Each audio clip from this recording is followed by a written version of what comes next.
Hello to all of you. स्वागत है आप सभी का आपके अपने YouTube channel Sumit Rana BSc classes में। बच्चों, आज हम लोग यहाँ पर सफलता बैच के अंदर जो हमारा 14th लेक्चर है आपका, इसके अंतर्गत हम लोग आज सेल डिवीजन के इंट्रोडक्शन की बात करेंगे कि सेल डिवाइड क्यों करती है, सेल डिवीजन क्यों होता है, इसके बारे में हम लोग चर्चा करेंगे। ठीक है, तो आइए देख लेते हैं। अगर आप हमारे सफलता बैच के अंदर ज्वाइन नहीं हुए हैं तो जल्दी से ज्वाइन कर लीजिए। एप्लीकेशन के ऊपर क्लासेस ऑलरेडी चल रही हैं, जिसमें कि आपको सफलता बैच के अंदर 6th सेमेस्टर कंप्लीट कराया जाएगा, जिसमें कि फर्स्ट पेपर और सेकंड पेपर आपको कंप्लीटली मिलेगा, याद रखिए।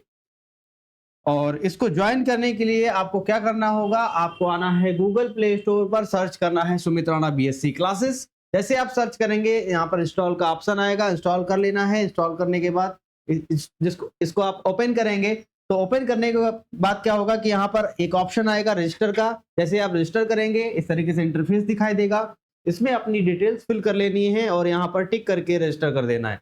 जैसे आप इतना करेंगे इंटरफेस इस तरीके से दिखाई देगा और यहाँ पर आने के बाद आपको आना है प्रीमियम कोर्सेज पर। प्रीमियम कोर्सेज पर जैसे ही आप विजिट करेंगे इस तरीके से इंटरफेस दिख जाएगा और यहाँ से आपको इसको बाय कर लेना है बच्चों। ठीक है, तो इस तरीके से आप ज्वाइन कर सकते हैं सफलता बैच के अंदर। तो ये देख लेते हैं कि आज का जो टॉपिक है वो है इंट्रोडक्शन ऑफ सेल डिवीजन। नाम से समझ में आ रहा होगा कि सेल डिवीजन यानी कोशिका विभाजन, याद रखिए। यानी सेल एक टाइम पर क्या करती है, अपने आप को डिवाइड करती है। यानी जब सेल में ग्रोथ होती है ना, तो ग्रोथ का मतलब है कि सेल डिवाइड कर रही है। ठीक है, तो आइए देख लेते हैं सेल डिवीजन के बारे में और सेल साइकिल क्या होती है इसके अंतर्गत, ये हम लोग पढ़ेंगे। तो आइए देख लेते हैं। देखिए, कोई भी सेल अगर है तो वो सबसे पहले डिवाइड करेगी अपने आप को, क्योंकि एक समय के बाद वो डिवाइड इसलिए करेगी क्योंकि जब अपने साइटोप्लाज्म को कंट्रोल नहीं कर पाएगी या अंदर के सेल ऑर्गेनल को कंट्रोल नहीं कर पाएगा न्यूक्लियस, तो एक टाइम पर क्या होगा कि वो न्यूक्लियस अपने आप को डिवाइड करेगा, फिर पूरा पूरा साइटोप्लाज्म भी डिवाइड हो जाएगा। क्योंकि आप जानते हैं कि बेसिकली जो सेल को चलाने के लिए क्या होता है, न्यूक्लियस पाया जाता है और न्यूक्लियस क्या करता है, पूरे सेल को कंट्रोल करता है। तो न्यूक्लियस सबसे पहले क्या करेगा, अपने आप को डिवाइड करेगा, फिर सेल डिवाइड करेगी। ठीक है, तो दैट मीन हम लोग कह सकते हैं कि जब न्यूक्लियस अपने साइटोप्लाज्म को कंट्रोल नहीं कर पाता है तब क्या होती है, सेल डिवाइड होती है। ठीक है, इस बात का ध्यान रखना है आप लोगों को।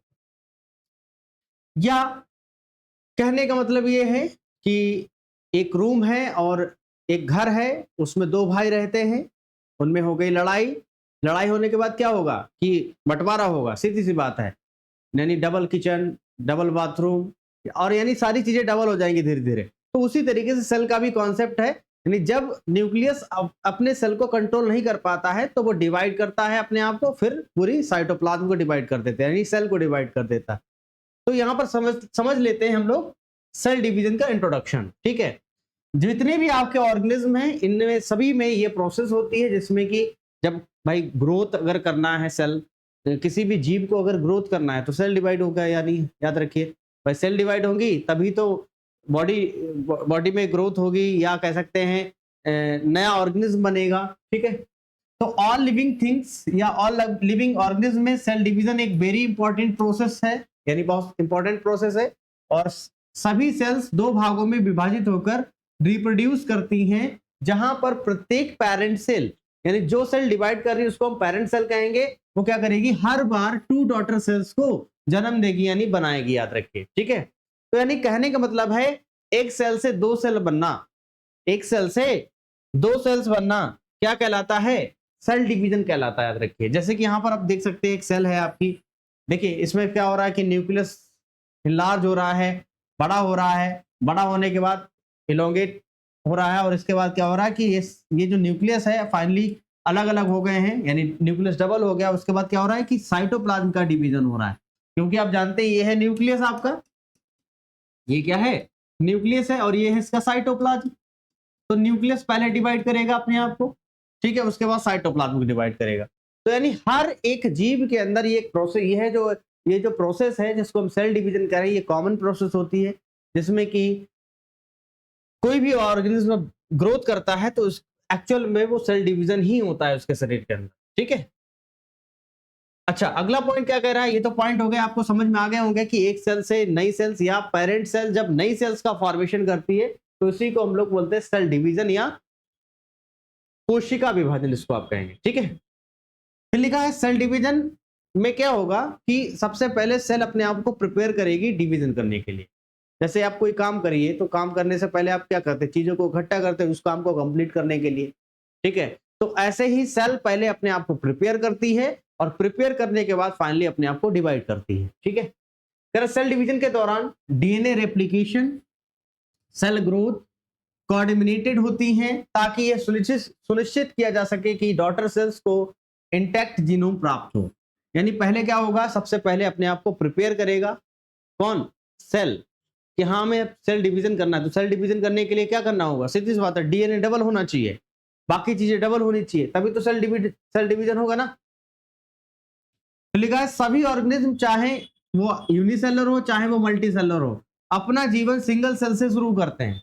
अब जैसे ह्यूमन बीइंग की बात करें तो ह्यूमन बीइंग कैसे बनता है, सीधी सी बात है, एक स्पर्म एंड एक ओवम के थ्रू बनता है ना, जिससे कि जाइगोट बनता है। तो जाइगोट क्या है, एक सिंगल सेल है, दैट मीन यूनिसेलर टाइप है। तो कहने का मतलब ये है कि कोई भी अगर ऑर्गेनिज्म है तो वो सिंगल सेल से शुरुआत करता है, फिर सेल में सेल डिवाइड करके बड़ा स्ट्रक्चर बनाती है, फिर उससे बड़ा स्ट्रक्चर बनाती है और फाइनली क्या करती है, एक लिविंग थिंग का फॉर्मेशन कर देती है। जैसे आप प्लांट और एनिमल सेल्स देख रहे हैं, सॉरी एनिमल्स देख रहे हैं, तो उसको आप देख रहे हैं तो पर्टिकुलर क्या हो रहा है, वहां पर सेल ग्रोथ ही कर रही है ना। अब ये जो बात है पूरी कि किस तरीके से ये जो काम हो रहा है, इसमें कुछ साइंटिस्ट ने भी अपना योगदान दिया है इसमें, ठीक है, कि सेल डिवाइड कैसे कर रही है, क्यों कर रही है, ऐसा क्यों है, ये सभी बातें बताई हैं। तो इसमें देख लेते हैं, कह रहा हैमरलिंग और बोबेरी, एक हैमरलिंग एक साइंटिस्ट है, एक बोबेरी साइंटिस्ट है, ने न्यूक्लियस इन हेरिडिटी, यानी जो केंद्रक है, केंद्रक के अंदर वंशागति को समझाया इन्होंने, किसने, हैमरलिंग और बोबेरी ने, ठीक है। तो इन्होंने क्या सब बताया था कि जो न्यूक्लियस के अंदर हेरिडिटी कंडीशन है, दैट मीन एक पीढ़ी से दूसरी पीढ़ी में जो लक्षण जा रहे हैं वो एक्चुअल में किसकी वजह से जा रहे हैं, तो उसके अंदर एक जेनेटिक मटेरियल पाया जा रहा है, डीएनए जिसको कहते हैं हम लोग, ठीक है। तो ये बात बताई थी किसने, हैमरलिंग और बोबेरी, ठीक है। उसके बाद एक और साइंटिस्ट आए स्ट्रासबर्गर नाम के 1873 में, इन्होंने क्या किया था, सबसे पहले सेल डिवीजन की प्रोसेस को समझाया था, ठीक है, कि हाँ सेल कैसे डिवाइड करती है, कैसे सेल अपने आप को प्रिपेयर कर रही है, कैसे डीएनए रेप्लिकेशन हो रहा है, कैसे प्रोटीन कंटेंट डबल हो रहा है, कैसे सेल ऑर्गेनेल डबल हो रहे हैं, ये सभी बातें इन्होंने बताई थी, किसने, स्ट्रासबर्गर ने। तो कह रहा है स्ट्रासबर्गर ने कहा कि nuclei arise from pre existing nuclei, कहने का मतलब है कि जो न्यूक्लियस पाए जा रहे हैं सेल के अंदर, ये जो न्यूक्लियस पाया जा रहा है सेल के अंदर, ये पहले से बने न्यूक्लियस के डिवीजन से ही ये बना है, यानी कहने का मतलब पूर्ववर्ती केंद्रक से ही नया केंद्रक बना है। ये बात बताई थी किसने, आपके स्ट्रासबर्गर ने, ठीक है, इस बात का ध्यान रखना। ओके, उन्होंने प्लांट सेल में सेल डिवीजन को सबसे पहले समझाया था, याद रखिए। तो ये भी आपके लिए इंपॉर्टेंट है कि प्लांट सेल के अंदर सेल डिवीजन को सबसे पहले किसने समझाया था, तो आप बताएंगे स्ट्रासबर्गर ने। और हेरिडिटी के बारे में, न्यूक्लियस के अंदर जो हेरिडिटी कंडीशन है उसके बारे में बताया था हैमरलिंग और बोबेरी ने, ठीक है, इस बात का ध्यान रखना है आप लोग। आगे देखते हैं, देखिए यहाँ पर आपको सेल डिवीजन दिखाई दे रहा होगा, जिसमें कि एक सेल जो है डिवाइड कर रही है अपने आप को फाइनली, हाँ, और डिवाइड करके दो नई सेल्स का फॉर्मेशन कर रही है। तो सेल डिवीजन का मतलब ही है कि जब कोई ऑर्गेनिज्म की जो सेल्स हैं वो डिवाइड करें तो इसी को आप सेल डिवीजन कहेंगे। जैसे कि नई सेल्स का पुरानी सेल से, यानी पेरेंट सेल से क्या होगा, न्यू डॉटर सेल्स का फॉर्मेशन होगा। तो आप देख सकते हैं ये है पेरेंट सेल, ये है पेरेंट सेल आपकी, और ये है आपकी डॉटर सेल्स, ये आगे चलकर डिवाइड हो जाएंगी, यानी कहने का मतलब है कि डॉटर सेल्स हो गई आपकी। तो पेरेंट सेल से डॉटर सेल्स का फॉर्मेशन ही क्या कहलाता है, सेल डिवीजन कहलाता है, ठीक है। अब देखिए कुछ बातें हैं जो कि और भी हैं, इंपॉर्टेंट हैं आपके लिए, इनको भी देख लेते हैं। स्टेटमेंट जो दिए गए हैं, फ्लेमिंग ने 1882 में सबसे पहले एनिमल सेल्स में सेल डिवीजन का वर्णन किया था। देखिए प्लांट सेल्स के अंदर जो सेल डिवीजन समझाया था वो स्ट्रासबर्गर ने समझाया था, लेकिन अब बात आती है कि सर एनिमल सेल के अंदर किसने समझाया था, तो ये समझाया था फ्लेमिंग नाम के साइंटिस्ट ने। ये फ्लेमिंग वही है जिन्होंने क्रोमेटिन का नाम दिया था, याद रखिए, ठीक है, हाँ, इस बात का ध्यान रखना। और इन्होंने जो सेल डिवीजन का वर्णन किया था, और इसको क्या कहते हैं, इसको कहा था माइटोसिस, माइटोसिस, या इसको हम माइटोटिक डिवीजन भी कह सकते हैं। तो यहां पर फ्लेमिंग ने सबसे पहले एनिमल सेल के अंदर सेल डिवीजन को सबसे पहले डिस्कस किया था और इसको माइटोसिस कहा था। समसूत्री विभाजन, आगे हम लोग डिटेल में पढ़ेंगे भी इसको, समसूत्री विभाजन इसको कहा जाता है। अभी इंट्रोडक्शन में अभी है तो थोड़ा थोड़ा अभी डिस्कस कर लेंगे। नेक्स्ट टाइम जो नेक्स्ट क्लास जो होगी उसमें हम लोग डिटेल में चर्चा करेंगे इसकी। फिर देखिए क्या है, 1900 में स्ट्रासबर्गर और विनी वाल्टर नाम के जो साइंटिस्ट हैं, इन्होंने रैबिट्स में मियोसिस का सबसे पहले स्टडी किया था। तो अगर आप देखें कि यहां पर जो बात आती है किसकी, स्ट्रासबर्गर और विनी वाल्टर की, तो विनी वाल्टर और जो आपके स्ट्रासबर्गर हैं, इन्होंने रैबिट्स के अंदर मियोसिस को सबसे पहले डिस्कस किया था। मियोसिस क्या है सर? ये भी सेल डिवीजन की एक अवस्था है जो कि मोस्ट ऑफ जो रिप्रोडक्टिव सेल्स होती हैं उनमें ये डिवीजन पाया जाता है। अभी हम लोग आगे चर्चा करेंगे, इसको बोलते हैं अर्धसूत्री विभाजन। तो माइटोसिस और मियोसिस आपके सिलेबस में या पढ़ना है आपको। ये सेल डिवीजन की 2 स्टेजेस हैं और अलग अलग कंडीशंस इस पर अप्लाई होती हैं। तो विनी वाल्टर और स्ट्रासबर्गर ने मियोसिस टर्म सबसे पहले दिया है, याद रखिए, ठीक है। और जो कि रैबिट्स में इसको सबसे पहले स्टडी किया था, और जो माइटोसिस टर्म है वो फ्लेमिंग ने दिया था, इस बात का ध्यान रखिए, ठीक है। उसके बाद साइंटिस्ट आते हैं आपके जो खोज की अगर हम बात करते हैं, डिस्कवरी की बात करते हैं, तो आप इनका नाम लेंगे स्ट्रासबर्गर और विनी वाल्टर। लेकिन अगर टर्म की बात कर ले कि शब्द किसने दिया है, तो शब्द बताएंगे कि फार्मर एंड मूरे नाम के जो साइंटिस्ट हैं, फार्मर एंड मूरे, इन्होंने क्या किया था, सबसे पहले एक टर्म दिया था इसके लिए, मियोसिस, ठीक है। मियोसिस और माइटोसिस, इन दोनों में क्या फर्क होता है ये भी आगे बताएंगे अभी हम। जिसमें क्या होता है कि जिसमें डॉटर सेल्स में क्रोमोसोम की नंबर हाफ हो जाती है। एक्चुअल में क्या है कि यहां पर देखिए, माइटोसिस की बात करते हैं सबसे पहले। माइटोसिस मोस्ट ऑफ जितनी भी बॉडी सेल्स होती है हमारी, वहां पर होता है माइटोसिस। और इनके अंदर आप जानते हैं कि क्या है, क्रोमोसोम है ना, या भाई एक सेल है और इसके अंदर न्यूक्लियस है, न्यूक्लियस के अंदर क्रोमोसोम है। तो यहां पर क्या होगा, पेरेंट सेल डिवाइड करेगी, कितने सेल्स बनाएगी, 2 सेल्स बनाएगी माइटोसिस में। और एक खास बात यह है कि यहां पर जितना क्रोमेटिन कंटेंट पाया जा रहा है पेरेंट सेल के अंदर, उतना ही क्रोमेटिन कंटेंट आपकी डॉटर सेल्स में भी यहां पर देखने को मिलेगा। दैट मीन डिप्लॉयड अगर सेल है डिवाइड कर रही, तो यहां पर डिप्लॉयड सेल्स ही बनेंगी, ठीक है। इस बात का ध्यान रखिए। तो ये चीज आप लोग समझना है कि ये जो डिवीजन है आपका माइटोसिस, ये मोस्ट ऑफ जो आपकी बॉडी सेल्स हैं, सोमैटिक सेल्स हैं, सोमैटिक सेल्स के अंदर जो डिवीजन होता है वो मोस्ट ऑफ माइटोसिस डिवीजन ही होता है, ठीक है। और इस बात को सबसे पहले समझाया था फ्लेमिंग ने, याद रखिए, ठीक है, ओके। और जो माइटोसिस जो प्रोसेस है आपकी, मियोसिस जो प्रोसेस है आपकी, इसमें क्या होता है, एक डिप्लॉयड सेल डिवाइड करेगी और 4 हैप्लॉयड सेल्स बनाएगी, 4 हैप्लॉयड सेल्स बनाएगी। यानी जो रिप्रोडक्टिव सेल्स होती हैं उसमें मोस्ट ऑफ यही डिवीजन होता है मियोसिस टाइप का, याद रखिए, ठीक है। इस बात का ध्यान रखना है। लाइफ की कंटिन्यूटी मेनली सेल डिवीजन पर निर्भर रहती है। भाई अगर सेल डिवीजन किसी जीव के अंदर नहीं हो रहा है तो इसका मतलब है कि उसका लाइफ खतरे में है, क्योंकि सेल डिवाइड करेगी तभी ग्रोथ होगी। अब जब ग्रोथ ही नहीं होगी, दैट मीन डिवीजन ही नहीं होगा, तो क्या वो जीवित रहेगा? नहीं जीवित रहेगा, मर जाएगा वो। इसलिए लाइफ की कंटिन्यूटी मेनली सेल डिवीजन पर ही डिपेंड करती है। इस बात का ध्यान रखना है आप लोग, ठीक है। तो यहाँ पर हम लोग सेल डिवीजन को अब थोड़ा सा डिटेल में आते हैं हम लोग कि सेल डिवीजन कौन कौन सा क्या होता है, कैसे क्या होता है। अगर पेरेंट सेल का डॉटर सेल्स में डिवीजन को सेल डिवीजन कहा जाता है। जैसे कि मैंने अभी बताया आपको कि पेरेंट सेल जब डिवीजन करके डॉटर सेल्स बना ले, इसी को हम लोग सेल डिवीजन कहते हैं। यानी division of the parent cell into daughter cells is called cell division, okay. यानी जिसमें कि कोई सेल है वो पेरेंट सेल कहलाएगी जब अगर डिवाइड कर रही है तो, और उससे जो नई सेल्स बन रही हैं उसको बोलेंगे डॉटर सेल्स, ओके। अब देखिए यहां पर सेल डिवीजन के टाइप की बात करते हैं। अब जानते हैं आप अच्छी तरीके से कि कुछ प्रिमिटिव ऑर्गेनिज्म है और कुछ एडवांस ऑर्गेनिज्म है। जैसे कि अगर आपको पढ़ाया जाता है कि प्रोकैरियोटिक सेल नाम सुना होगा या प्रोकैरियोटिक ऑर्गेनिज्म नाम सुना होगा आपने। दूसरा आपने सुना होगा कि यूकैरियोटिक ऑर्गेनिज्म या यूकैरियोटिक सेल नाम सुना होगा। तो कहने का मतलब ये है कि ये सब प्रिमिटिव हैं और एडवांस भी हैं। यानी यूकैरियोटिक आपका एडवांस है और प्रोकैरियोटिक आपका प्रिमिटिव टाइप का या इनिशियल टाइप का है।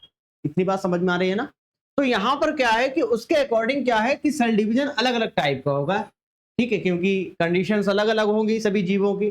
इसकी वजह से डिवीजन भी अलग अलग तरीके का होगा। तो यहाँ पर आपको अगर सेल डिवीजन के टाइप की बात करते हैं तो यहाँ पर 3 टाइप आपको देखने को मिलते हैं। पहला आपका अमाइटोसिस, दूसरा है आपका माइटोसिस, तीसरा है आपका मियोसिस। सेल डिवीजन 3 टाइप से होता है। सेल डिवीजन कितने टाइप से होता है बच्चों? 3 टाइप से। पहला आपका एमाइटोसिस, माइटोसिस और मियोसिस।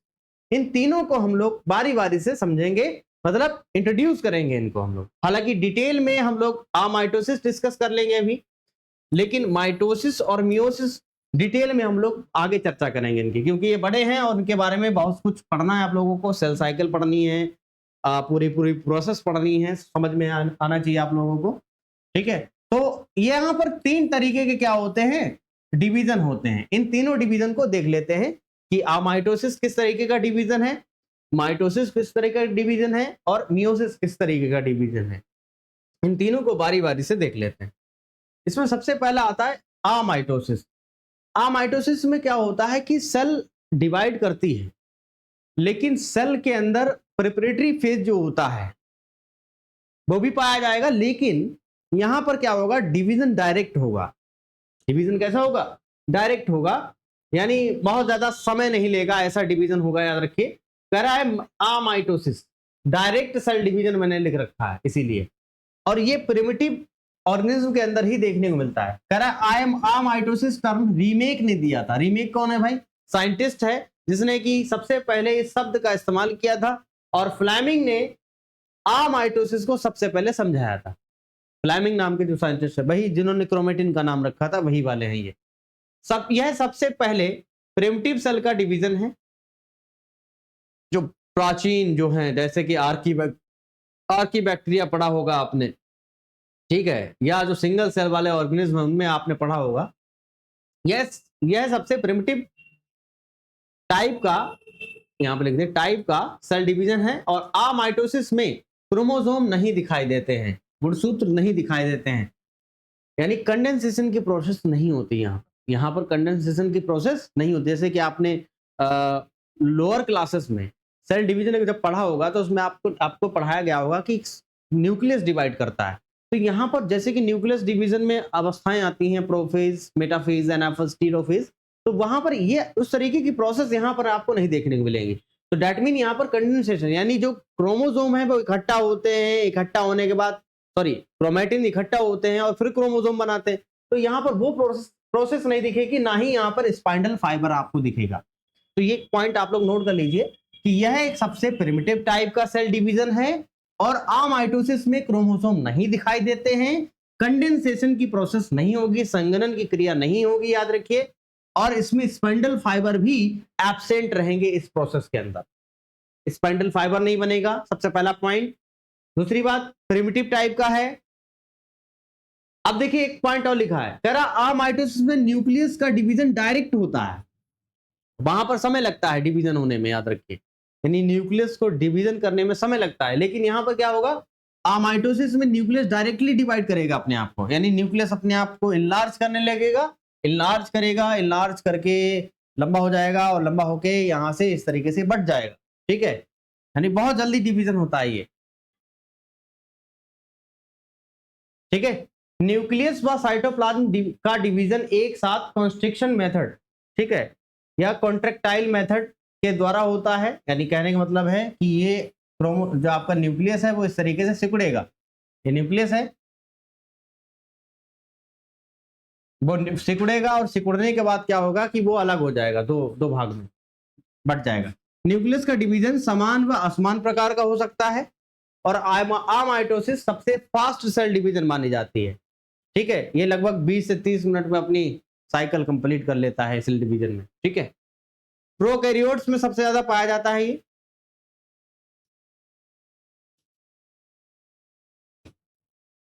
ओके,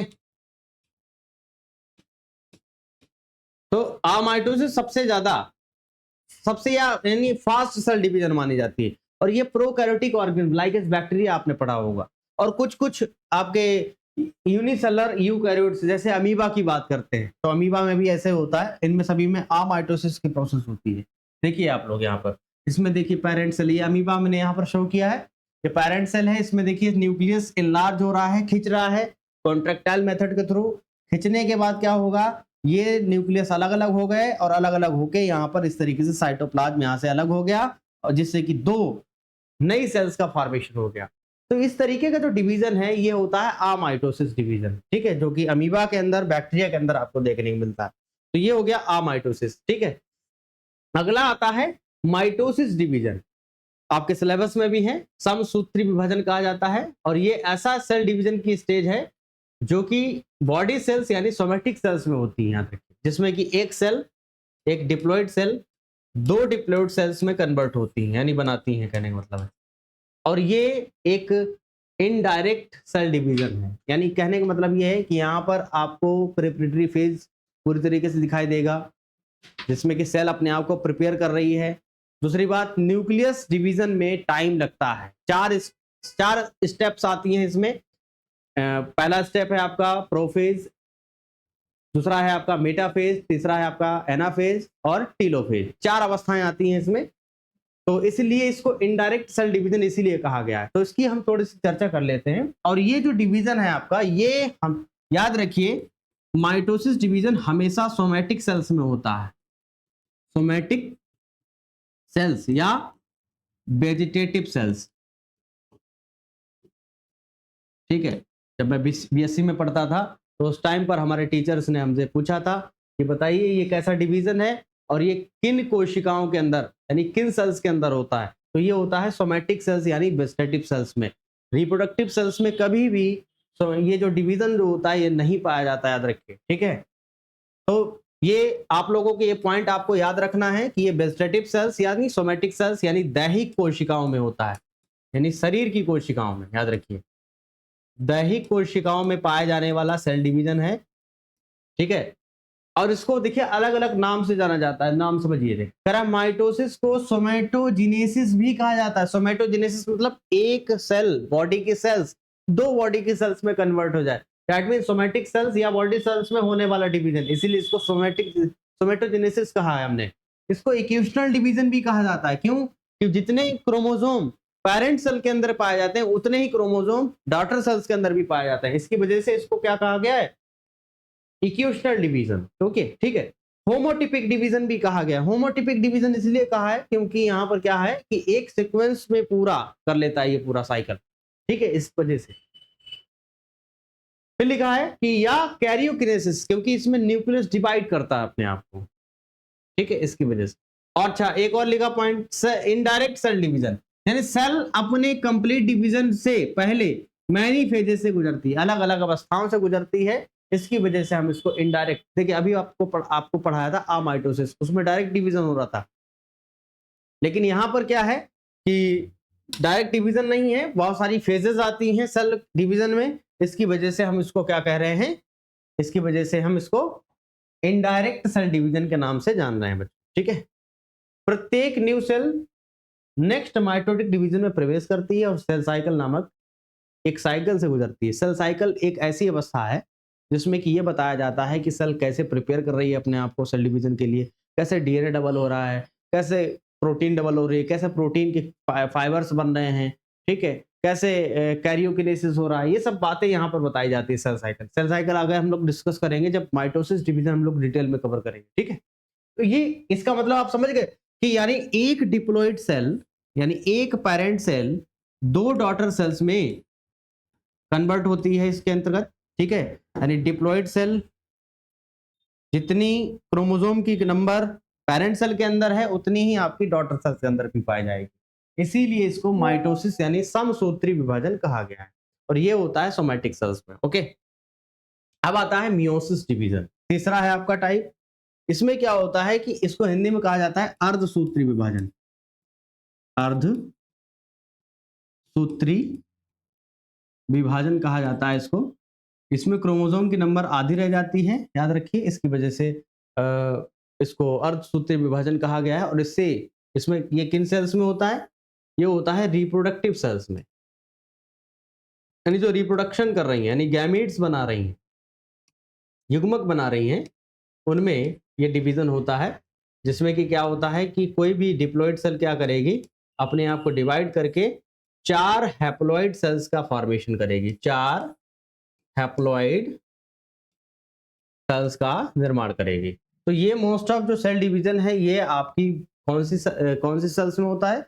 रिप्रोडक्टिव सेल्स या जर्म सेल्स, यानी जनन करने वाली सेल्स में, याद रखिए, ठीक है, इस बात का ध्यान रखना। करा यह होता है हायर ऑर्गेनिज्म की रिप्रोडक्टिव सेल्स या जर्म सेल्स में, जो कि सेक्सुअली रिप्रोड्यूस होते हैं, ठीक है। और इस डिवीजन में हैप्लॉइड सेल्स बनती हैं जिन्हें गैमीट्स कहा जाता है, युग्मक कहा जाता है। मेल गैमीट और फीमेल गैमीट पढ़ा होगा आपने, जैसे कि ह्यूमन की बात करें sperm and ovum. Meiosis sexual reproduction करने वाले ऑर्गेनिज्म में क्रोमोसोम नंबर को रिस्टोर करने में हेल्प करता है, और मियोसिस सेल डिवीजन की प्रोसेस कुछ केस में डिसकंटिन्यूअस हो सकती है। कुछ केस में क्या होगा? डिसकंटिन्यूअस होगी। That mean meiosis cell division in oocytes of some vertebrates. देखिए, जो oocytes जो होता है उसमें जो सेल डिवीजन होता है, जो कि वर्टिब्रेट्स के अंतर्गत बात कर रहा है, तो उसमें क्या होता है कि ये डिवीजन जो होता है डिसकंटिन्यूअस हो जाती है कभी-कभी, ठीक है? इस बात का ध्यान रखना। तो ये 3 टाइप हमने अभी कवर किए हैं, अमाइटोसिस, मियोसिस और अमाइटोसिस, माइटोसिस और मियोसिस, 3 टाइप होते हैं। तो इनको हम लोग डिटेल में आगे हम लोग चर्चा करेंगे माइटोसिस की, ठीक है, और सेल साइकिल की। तो ये सेल डिवीजन का इंट्रोडक्शन हमने डिस्कस किया, जिसमें कि हमने अभी बताया था कि कोई भी जो माइटोसिस होता है, माइटोसिस में क्या होता है, एक सेल डिवाइड करेगी और डिवाइड करके 2 डॉटर सेल्स बनाएगी, और इनके अंदर क्रोमोसोम का नंबर टोटल पाया जाएगा। दैट मीन कंप्लीट पाया जाएगा, यानी ये होता है बॉडी सेल्स में। और ये वाला जो डिवीजन है मियोसिस, ये होता है आपका किसमें? जर्म सेल्स में, ठीक है। तो इनको हम लोग डिटेल में आगे चर्चा करेंगे। तो अगर आप हमारे सफलता बैच के अंदर जुड़े नहीं हैं तो जल्दी से जुड़ जाइए बच्चों। क्लासेस स्टार्ट हो चुकी हैं, क्लासेस अपलोडेड हैं बच्चों, ठीक है। अधिक जानकारी के लिए आप इस नंबर पर कांटेक्ट कर सकते हैं। तो फिर मिलते हैं हम लोग फिर नेक्स्ट क्लास में। Thank you, all the best बच्चों।